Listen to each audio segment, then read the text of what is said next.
Keep going around. So, cotton has always played an important role in both the history and the economy of Georgia. By 1820, Georgia was the world's leading producer of cotton. And on the eve of the Civil War in 1861, cotton exports from the southern United States were twice that of the rest of the world. Cotton was indeed king, but that had not always been the case. So I'm going to go ahead and pick Kyrie to read the second paragraph. In 1790, the only profitable cotton grown in the United States was the long staple variety grown on the Sea Islands of the coast of South Carolina and Georgia. Sea Island cotton produced a long, strong fiber that was easily separated from the seed. But Sea Island cotton could only be grown along the coast. Short staple cotton grew inland, but its fiber covered the entire seed, making it difficult to separate. Short staple cotton could only be separated by hand, which was slow and inefficient. All right, so you're going to pick someone to read our third paragraph. Javier. So everyone better be following along. Most Georgians at the beginning of the 19th century lived in or near the city of Savannah and Augusta, along the Savannah River. With populations growing, farmers began moving westward, drawn to the rich soil of interior Georgia. However, cotton was still too labor-intensive to be profitable. With Georgia tobacco industry in decline, a new technology was desperately needed for short staple cotton to flourish.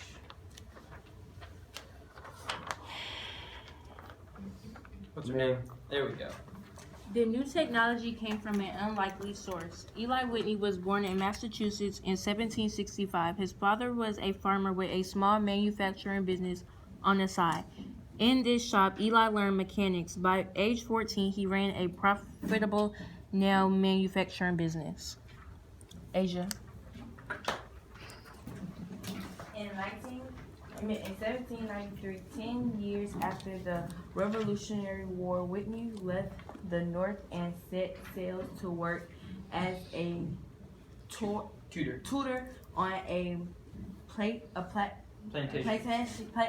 plantation in South Carolina.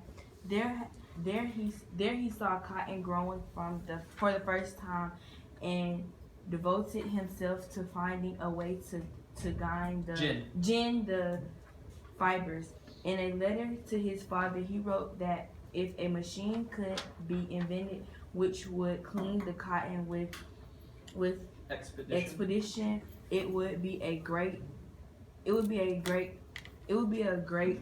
thing both to the community and the environment. But inventor. Yes, inventor. Yep. All right, so pick someone to read that. Amir. Whitney's cotton gin was simple. Wire hooks attached to the cylinder pulled through a mesh screen. Because the seeds could not pass through the filter, the fibers were easily separated. His device allowed a person to clean 50 pounds of cotton per day, rather than just 1 pound. Growing cotton was still labor intensive, but the labor shifted from getting to growing and picking cotton. Is that it? Tony. L. Whitner never made much money from his cotton green. Its simple design made it easy to copy between 1794 and 1803. 9 patents for improvement to the green were granted to people other than Whitney in 1812. Wendy's own applications for removal of his cotton gin patents was denied by the U.S. government. Then you get to pick someone for the last paragraph, bud. Marcos? Throughout history, inventions and new technologies have changed the way humans live.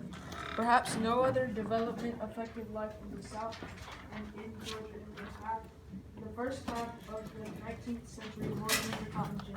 Its impact was far-reaching. The mini Q asks you to examine the economic effects of the cotton gin and answer the question: how did the cotton gin shape Georgia's economy?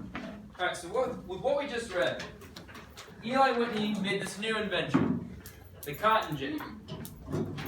And with the cotton gin, remember earlier we talked about those intended benefits and those unintended consequences.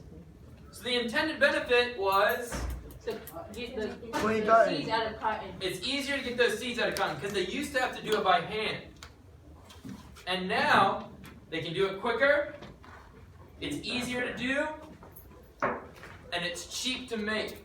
And they can sell it for higher prices. So if you're a farmer in Georgia, what crop are you going to start growing? Cotton. Cotton, right? So this invention was intended, the intended benefit was, it's going to make it easier now for cotton to grow it, sell it, and produce it. So if you realize that this is the cash crop for you to start making, what are you going to do? Make it. Are you going to make as much as you can? So do you think I'm going to be able to make more by myself, or if I recruit this table to help me, are we going to be able to make more together? Make more together. We're going to make more together. But now if I hire the three of them to work for me, what do I have to do? Pay them. I have to pay them, right? So all of a sudden I'm going to make less profit. What types of workers do they not have to pay at this time? Slaves. Slaves. So all of a sudden you're going to see that the slave population is going to go up tremendously. Because now those are workers that they don't have to pay. And they're going to make more of that cotton by recruiting these people, having these people work for them. Amir? Is there any common sharecropping?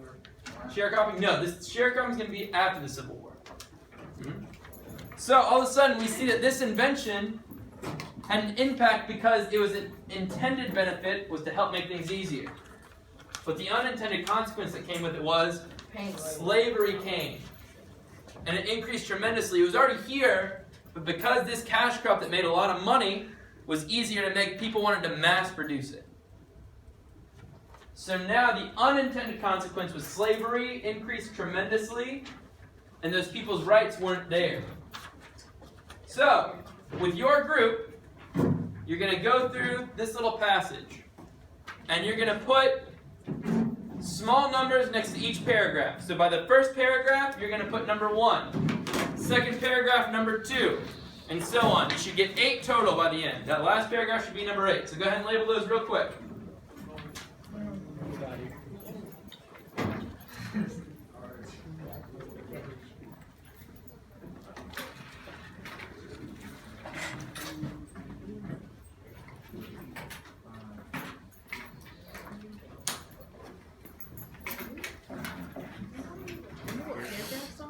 Good job.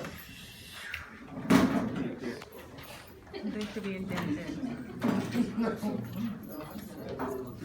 This is for your whole group, okay? What's so funny? This is for your whole group to use, okay? Yeah, This is for your whole group to use, okay? No, I get the whole duty.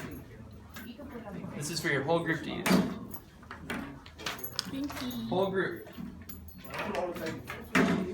This is for your whole group, okay? Alright, so I just handed each group a highlighter. So we should have our paragraphs numbered 1 through 8. Now we're going to take that highlighter and we're going to talk amongst our groups, not the other groups, but amongst our groups. So make sure you're listening to me so you know what to do. What you're going to do is you're going to take that highlighter and you're going to highlight the main idea and important details from each paragraph. And then for each paragraph, you and your group are going to work together to come up with a title for each paragraph that deals with what it's talking about. So it can be a fake movie title that you made, a fake song title that you made, but it has to deal with the paragraph itself. So make about 8 you're going to make 8 titles for each paragraph. Sorry, 8 titles for this whole thing. 1 for each paragraph. Talk with your group. Help each other out coming up with it. Also, make sure your names are up at the top. So that way you can turn it in and we can grade it. if you don't have enough space on that little time on the sheet, you can flip it over to the back and number 1 through 8, and put your titles there. Okay? So go ahead, get started in your group, start talking about it. Okay? So read each paragraph and come up with the main ideas, details, and then title it. Wait, we have to come up with a main idea for each. Yep. Highlight it. I think the main idea is that the first sentence. Cotton has always played an important role in both the history and economy of Georgia. You might want to do them one at a time, not all at once. Yeah, that's the reasons, the main idea, the supporting details.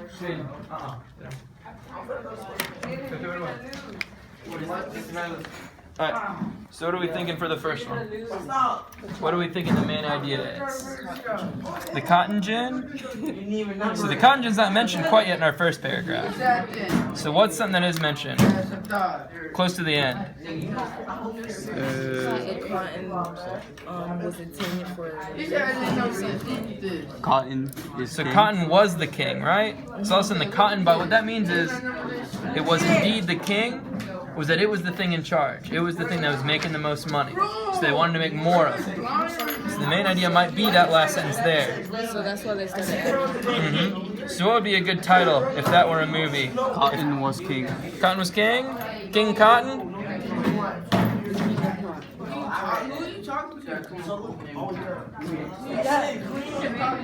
He said, Yeah. he said,